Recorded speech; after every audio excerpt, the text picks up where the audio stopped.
प्रभू येशू ख्रिस्ताच्या अतिपवित्र नावामध्ये तुमचं सर्वांचं स्वागत असो. प्रियजन हो, आज आपण एका महत्त्वाच्या विषयावर काही मिनिटं वचन ऐकणार आहोत आणि तो विषय म्हणजे पश्चाताप. खरं तर अ, पश्चाताप हा पवित्र शास्त्रातला अत्यंत मोलाचा शब्द आहे. योना त्या निनिवे शहरामध्ये गेला. इकडून, तिकडून इकडं पळाला. त्याने असा खास पश्चात्तापाची घोषणा नाही केली. परंतु देवापासून अपॉइंटेड असल्यामुळं त्या निनिवेच्या लोकांनी अ, पश्चात्ताप केला आणि 1,20,000 लोकांचं तारण झालं. धूळराखेत बसून त्यांनी पश्चात्ताप केला. तुम्हाला आणि मला पश्चात्ताप करणं म्हणजे काय? To return to father's house.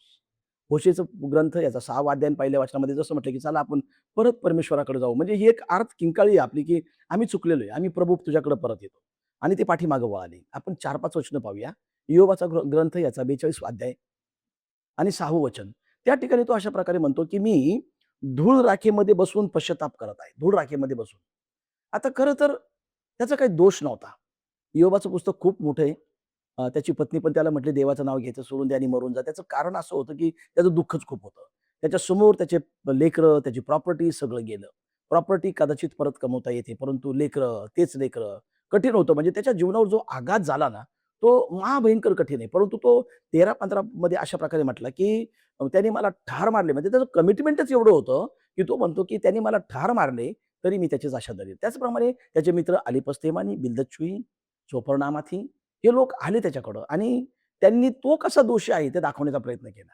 आणि मग तो एका अध्यायामध्ये 19व्या अध्यायामध्ये वगैरे म्हणतो की 16व्या अध्यायामध्ये, की तुम्ही सर्व भिकार सांत्वन करते आहात.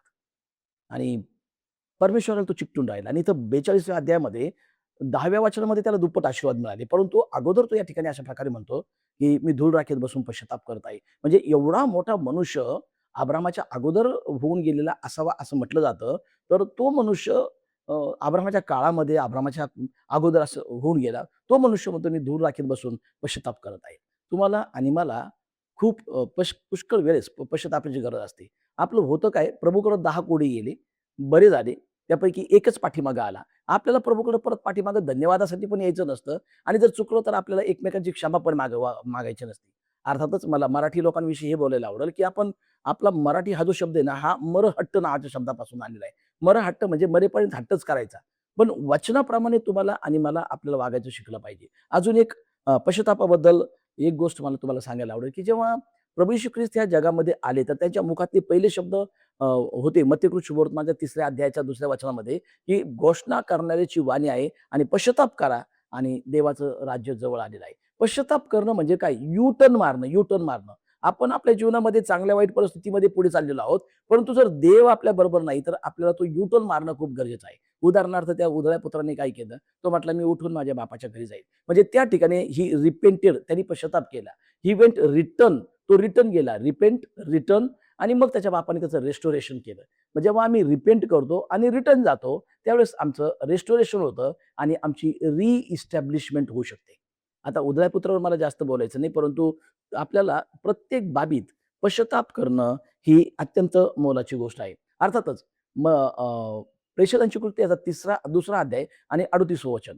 त्या ठिकाणी पण प्रेषितांच्या कृत्यामध्ये अशा प्रकारे लिहिलं, की तुम्ही पश्चात्ताप करा आणि तुमच्या पापांची क्षमा व्हावी म्हणून तुम्ही प्रभू येशू ख्रिस्ताच्या नावामध्ये देव जो बाप, देव जो पुत्र, देव जो पवित्र आत्मा, प्रभू येशू ख्रिस्ताच्या नावामध्ये तुम्ही बाप्तिस्मा घ्या. म्हणजे आपल्या पापांची क्षमा व्हावी म्हणून बाप्तिस्मा घेणं गरजेचं आहे. म्हणजे जोपर्यंत आपण बाप्तिस्मा घेत नाही, तोपर्यंत आपण हे कबूल करण्याच्या मनस्थितीत नाही, की मी पापी आहे. आणि दुसरी महत्त्वाची गोष्ट म्हणजे पश्चात्ताप करा, की आपण सर्वजण आईच्या उदरात होतो तेव्हापासूनचेच पातकी आहोत. आपले डीएनएच पातकाचे होते. डीएनएच पातकाचे आहेत. परंतु जेव्हा जिसने मसीह को पाया वो पाक है, ये करिश्मा नहीं, ये इत्तेफाक भी नहीं, ये प्रभू की कृपा है.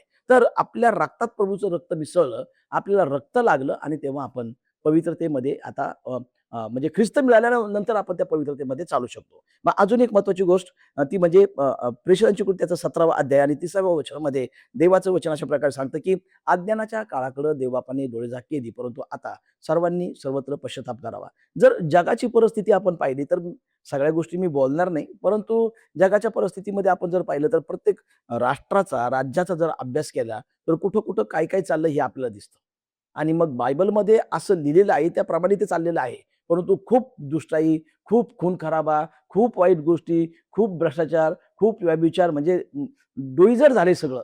इतकं की कधी-कधी असं वाटतं की "अपने वादे के मुताबिक मुताबिक ईश्वा, प्रभू तुम्ही येणार आहात तर आम्हाला या आणि घेऊन जा." अर्थात ते सगळे वचनं पूर्ण झाल्याशिवाय ते काही होणार नाही. ते प्रभूच्या योजनेनुसारच होईल आणि त्यांनी कोणाला काही सांगितलेलं नाही. परंतु पश्चाताप करणं आपल्यासाठी अत्यंत मोलाचं आहे. आणि मग अजून एक महत्त्वाची गोष्ट आपण पाहू आणि मग थांबू. आणि ती म्हणजे प्रगटीकरणाचं पुस्तक याचा 3रा अध्याय आणि 19वं वचन. पहा इयोब 34:11, स्तोत्र 62:12, इर्म्या 17:10, प्रगटीकरण 22:12 ह्या वचनांमध्ये असं म्हटलंय, की ज्याला त्याला ज्याच्या त्याच्या कृत्याप्रमाणे प्रतिफळ परमेश्वर देतो. मग या 19व्या वचनामध्ये पण म्हटलंय, की तशा प्रकारे तुम्हाला प्रतिफळ मिळेल. परंतु शेवटी असं म्हटलं, की आस्था धर. Means you need to get commitment with Christ. आस्था बाळग आणि पश्चाताप कर. आस्था बाळग आणि पश्चाताप कर. आपलं कमिटमेंट ख्रिस्ताप्रती वाढवा आणि पश्चाताप करा. ह्या पश्चातापामध्ये नम्रपणा आहे आणि मग नम्र जर आपण झालो, तर देव आपल्याला उंच करतो. जर आपण नम्र नाही, तर देव आपल्याला उंच करणार नाही. आणि म्हणून आस्था बाळग आणि पश्चाताप कर.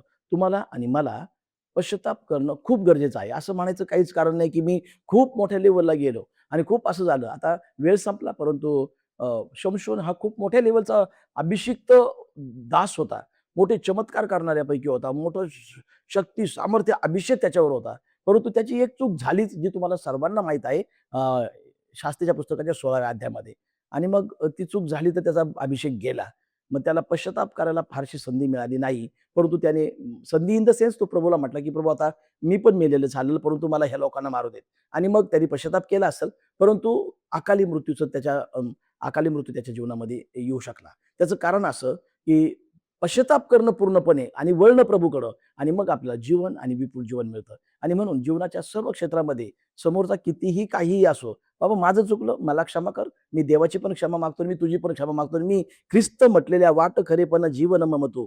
तूही मार्ग आहे, तूही सत्य आहे, तूही जीवन आहे." त्या मार्गावरून चालू शकतो. विनंती हीच, की आपण सर्वजण पश्चाताप करू. कारण सर्वांनी सर्वत्र पश्चाताप करावा, ही देवाच्या राज्याची घोषणा आहे. God bless you.